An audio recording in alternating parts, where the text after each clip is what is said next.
Welcome to Native Ear. I am your guide, and today we are undertaking a deep dive into one of the most practical and, essential skills in real-life conversation, describing people naturally. Think about it. The last time you met someone interesting, a new colleague maybe, or someone you met socially, the first thing you want to do is, well, share those details with a friend. But how do you talk about their physical appearance, their age, their job, using the exact phrases that native speakers use every single day? That is our mission today. We are going to take the vocabulary you probably already know and show you the natural context, the rhythm, for using it in American English conversation. To help us navigate these essential phrases and give us the expert insights we need, I'm so delighted to introduce our expert, an English instructor who specializes in breaking down complex language into warm, clear, and actionable lessons. Welcome! Thank you. It is a real pleasure to be here. I'm looking forward to helping our listeners really get the functional language they need to sound completely natural in daily life. Our goal is very clear. By the time we finish this deep dive, you will be able to share details about a person you just met and do it confidently, smoothly, using phrases that feel absolutely normal and clear to any native English speaker. It's like having a shortcut to real, everyday conversation. Exactly. So let me ask you this to spark your curiosity. Have you ever wanted to tell a friend about someone new, but you just didn't know the exact specific natural words to use to describe them? Today, we are going to fix that. And if you find this lesson useful, please remember to like, subscribe, and share the Native Ear channel with your family and friends. That way they don't miss useful lessons like this one. Now, let's get started with our core scenario. We're going to begin by listening to a short conversation between two friends. This is a very common, very real-life situation. They are talking about a recent date that one of them went on. Your instruction right now is simple. Just focus on the story. Listen to the situation, not the grammar. We're going to analyze the specific language word by word right after this. We will read it slowly and clearly for you now. Here's the complete dialogue. Friend A, I heard you were on a date last night, so how did it go? I want all the juicy details. Friend B. Well, actually, we had a fantastic time last night. He was amazing. Friend A, okay, now you really have to fill me in. What's he like? Friend B. He's really good looking. He's quite tall, around 6'1". He's in his early 30s, and he's got the most beautiful dark brown eyes. Friend A. He sounds hot. What does he do for a living? Friend B. You know what? This is the best part. David is a junior investment banker at Fortune Bank, so he's got a great career path ahead of him. Friend A. Hold on a second. His name is David. Yeah, that's my brother. That certainly provides a surprising end to the conversation. It definitely does, but as we heard, that dialogue was just, absolutely full of excellent natural English phrases. Right, phrases that native speakers use all the time when talking about a new person in their life. It truly was a functional conversation. This dialogue gives us a perfect snapshot of how to share that essential information, appearance, age, job, without sounding like you are translating from another language. So let's dive into exactly what makes those phrases work. Okay, let's unpack this language. We want to analyze 4 key phrases and vocabulary items, focusing only on how they are used functionally in real-life conversations. And let's start with the opening move. The way friend A introduced the sensitive topic of the date. The conversation began with, I heard you were on a date last night. Now, most people know heard is the past tense of hear. But when it is used this way, right at the beginning of a statement like that, what is the function of I heard? That's the critical insight, When native speakers use this phrase to start a conversation, they are performing a very delicate social function. They're signaling something. Exactly. They are signaling that they got the information indirectly, maybe from another friend or through gossip. And they're not claiming it as a certain fact. Functionally, it just means, someone told me this, but I am checking with you to see if it is true. It is a really polite way to introduce a topic without seeming too nosy. So it's a way of softening the question. If friend A had just said, you were on a date last night, it sounds much more direct. It sounds like an accusation almost. Right. But by adding, I heard, she gives her friend a way to correct her without any awkwardness. Exactly. The phrase is a kind of linguistic hedge. It lets the speaker back away if the information is totally wrong. If the friend replied, no, that's not true, the first speaker can just say, oh, I must have heard incorrectly. And the conversation is saved. That's a great way to put it. Let's look at some other examples of how this works. For instance, if you're asking about someone's plans for the future. I heard you're applying for a new job. You're looking for confirmation of a rumor. Or about someone's health. You might say, I heard you had a cold last week. Are you feeling better? Right. You are showing you care based on information you got from someone else. And, it's also important to think about how native speakers reply to this. That's a good point. They often don't just say yes or no. A really common response is, oh, who told you that? Or where did you hear that? Because, well, the source of the rumor can be just as interesting as the information itself. That's so true. If someone says to me, I heard you moved apartments, my first thought is, how do they know? So I'd say, yes, I did. Who told you? Precisely. The phrase, I heard, gives the listener context for how to respond. It's a foundation for a gentle inquiry. Okay, let's move to the next key phrase. After friend B says the date was fantastic, friend A says, now you really have to fill me in. Fill me in. This is a superb phrasal verb. It just means, tell me all the missing information, or provide me with the details I missed. So is this an informal phrase? I mean, could I use fill me in a business meeting? That is a great question, and the answer is yes. Fill me in is very versatile. It's informal enough to use with friends, for sure, but it's also widely accepted in professional settings. Especially if you're late for something. Exactly. Especially if you arrive late or miss the beginning of a discussion. Compared to just saying, tell me what happened, fill me in, suggests a more efficient transfer of information. Ah, so it's like asking for a summary. Right, a brief summary of the necessary facts, not the entire long story. It's quick and direct. That makes a lot of sense. Let's hear a couple of common contexts where this phrase would be perfect. So, example 1, the business context. You're late for a project meeting. You could walk in and say, I'm so sorry I was late. My last call ran over. Can you fill me in on what decisions have been made so far? You're asking only for the key information you missed.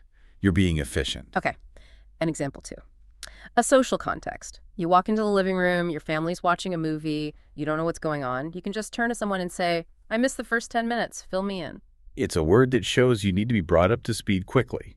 It implies there is an information gap, and you're asking the other person to efficiently close that gap for you. A very useful piece of functional vocabulary. Next, let's look at a phrase that adds a lot of color to the dialogue. Friend A said, I want all the juicy details. Why? Juicy. This is a great example of a common English metaphor. The word juicy literally means something is full of liquid, right? Like a ripe orange. But when we apply it to information or details, we mean the details are rich, interesting, exciting, and maybe even a little bit scandalous. So it's not asking for the boring facts. No, not at all. It implies you want the fun, exciting, perhaps intimate parts of the story. If you just ask for details, you might get, well, we met at 8 o'clock. The date ended at 10. Exactly. But if you ask for the juicy details, you are asking for the emotional highlights, the chemistry, the funny moments, the awkward moments, maybe even the kiss. And the context here, talking about a date, makes it a perfect word to use. It's completely appropriate. They're expecting an entertaining, engaging story. You hear it all the time with celebrity gossip, dating stories, or even workplace drama. Like, did you hear the juicy details about the new company policy? That's a perfect illustration.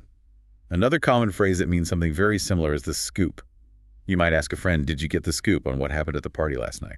So both scoop and juicy details refer to the most interesting parts of a story. You got it. Okay, let's move on now to the professional description. Friend B said that David is a junior investment banker, and he's got a great career path ahead of him. This phrase, career path, is, it's deeply tied to cultural ambition. That's a good point. What exactly is the difference between a job, a career, and a career path? They can seem similar. That is a fundamental distinction in professional English. A job is simply what you do for money right now. It's the role you currently have. Okay. A career is the total sum of all those related jobs over your whole working life. And a career path? A career path is the logical, planned, and, well, anticipated movement through different levels of a profession. So when friend B says David has a great career path, it communicates 3 things culturally. First, that he has long-term potential. He is not just doing a job, he is building a future. Second, it implies a logical progression. Junior banker, then associate, then vice president, and so on. And third, it suggests ambition and, I guess, stability. Being an investment banker at a big bank implies that his future success has already been sort of planned out. Precisely. The phrase is a powerful shorthand for telling your friend, this person is stable, smart, and will probably be financially successful.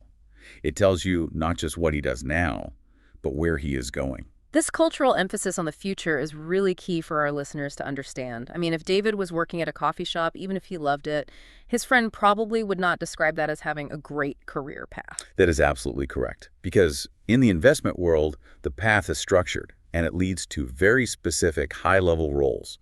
The phrase signifies planned, upwards mobility, and long-term financial stability, which are, highly valued in many Western cultures. We have handled the introductory phrases. Now we move to the core of this deep dive, analyzing the specific language used to describe David. Let's break down that one descriptive sentence. He's really good looking, he's quite tall, around 6'1", he's in his early 30s, and he's got the most beautiful dark brown eyes. This one sentence really contains everything a beginner needs to know about describing people in natural, everyday English. Let's start with appearance. He's really good looking. So friend B said, he's good looking. Why is that phrase good looking kind of the gold standard today for attractiveness? Well, good looking is the most natural and frequently used term because it's completely versatile and it's neutral. It works for men and women, young and old, and it is appropriate in almost every casual setting. Okay, so let's talk about a word many learners know from their textbooks. Handsome. Right, handsome. While it's grammatically correct, it has gone through a really significant cultural shift. Today, it often carries a subtle, old-fashioned, or even formal feeling. Can you give us an analogy? How should our listeners think about that difference? Think of it this way.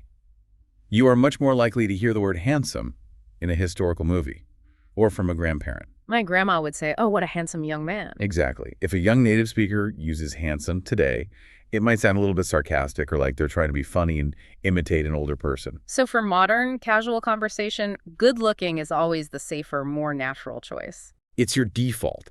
It signals that you are an engaged, contemporary speaker of English. Using handsome might just make you sound slightly disconnected from modern conversational language. That's a crucial insight. We want our listeners to sound fluent and current, and good-looking is the way to do that. Now we had to address the informal response by friend A. He sounds hot. Right. We already know hot means very attractive or sexy, but we need to spend some serious time on the social rules that come with this word, because using it incorrectly can cause, well, major offense. The rule is absolute on this one. Hot is only used in conversation about someone who is not present. It is reserved for internal, casual discussions with your close friends. So you would never, ever say it to the person directly? Never. If you are talking to the person you find attractive, using the word hot is considered vulgar, impolite, and just generally inappropriate. It objectifies the person and focuses too heavily on just their physical appearance. It's the difference between discussing attraction with a friend and giving a direct compliment. So if I want to compliment someone I just met, what should I say instead of, you are hot?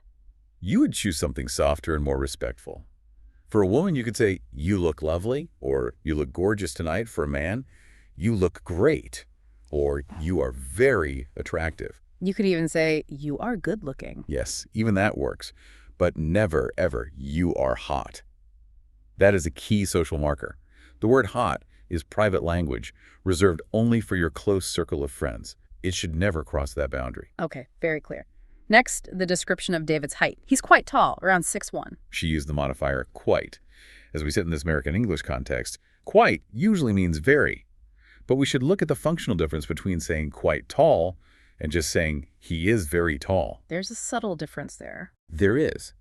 When native speakers use modifiers like quite, sort of, or kind of, they're often performing a linguistic function called hedging. They're softening the description, avoiding total certainty. It makes the language more nuanced. What does that mean for a beginner learner? How should they think about it? It means that if you say, he is tall, it is a direct statement of fact. But if you say, he is quite tall, you are communicating something more like, in my opinion, he is certainly above average height, but maybe not the tallest person I have ever seen. Ah, so it adds a layer of your own subjective judgment. Exactly. Let's define a few of these hedging modifiers. Quite. This has a higher intensity, often meaning very, but it's used more subtly. She's quite smart. Kind of, or sort of. These are mid-range. They mean a little bit or somewhat. He's kind of serious today. This suggests the characteristic is there, but maybe not extremely so. And what about something with low intensity? For that, we use a bit. It's often used for negative or undesirable traits. The movie was a bit boring. Or, in the context of height, He's a bit short. Using these small words makes your descriptions sound much less robotic. And much more conversational. Native speakers rarely speak in absolute terms. We are constantly hedging our language. So if I thought a movie was just okay, I wouldn't say, the movie was good? I might say, it was sort of good, or it was kind of interesting. Precisely. Those small words carry a tremendous amount of social information. This is probably the biggest cultural hurdle for many of our listeners, the use of feet and inches for height in North America. Friend B said David is around 6'1". Yes, this is a point that requires a lot of focus because using the metric system for height in the US and Canada will instantly mark you as a non-native or non-local, and often people just won't understand the measurement. So the system is simple.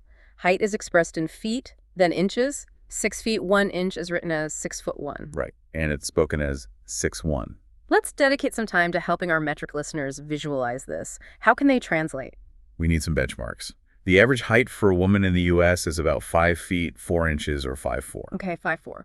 And the average for a man is about 5 feet 10 inches or 5'10". So David at 6'1" is noticeably taller than average. Correct. And to give you that metric context, 5 feet 4 inches is about 163 centimeters. 5 feet 10 inches is about 178 centimeters. And 6 feet 1 inch is roughly 185 centimeters. The cultural necessity here is the key takeaway. If you say he is 185 centimeters tall, most Americans will have to stop and do a mental conversion. And they might not do it correctly. Right, but if you say he's 6'1", the picture is instant. It is. Feet and inches are the natural way we conceptualize vertical measurement here. You really must practice thinking about height in feet and inches to sound completely fluent in this context. Next up is age description. He's in his early 30s.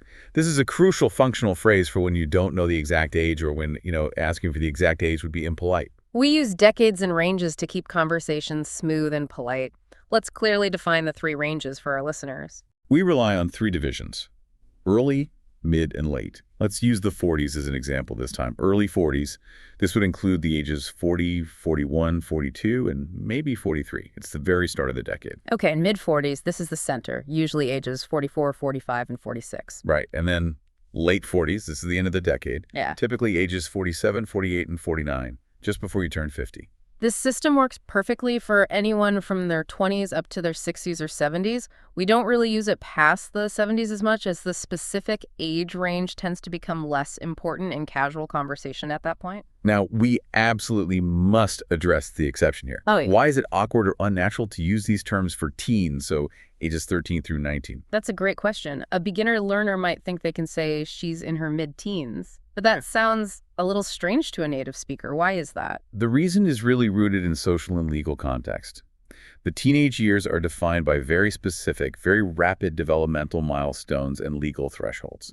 Every single year matters tremendously. Think about it. There is a massive functional difference between a 13-year-old and a 19-year-old in the U.S. Of course. You get your driver's license. You get driving privileges, legal work status, the ability to join the military, and eventually the ability to buy alcohol. Because of these huge social and legal changes, it's just much more common and necessary to use the specific age for teenagers. So you'd say she just turned 16, or he is almost 20. Exactly. Broad ranges like mid-teens are simply not precise enough to be useful in a typical conversation. The information needs to be specific in that decade.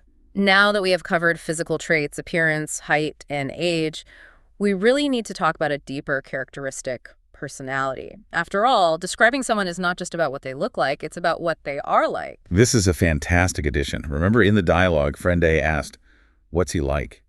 That question is essential because it is asking specifically for personality, not appearance. We need to give our listeners the language to answer that question. Let's introduce 4 highly functional adjectives that cover some common personality types. Let's start with a positive and very common trait: outgoing. Outgoing. If someone is outgoing, they are sociable, friendly, and they enjoy being around other people.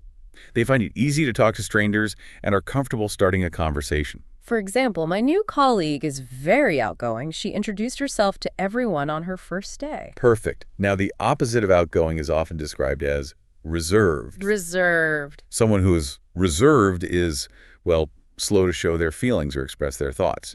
They are quiet, thoughtful, and tend to keep to themselves. This is often used in a positive way, implying they are good listeners.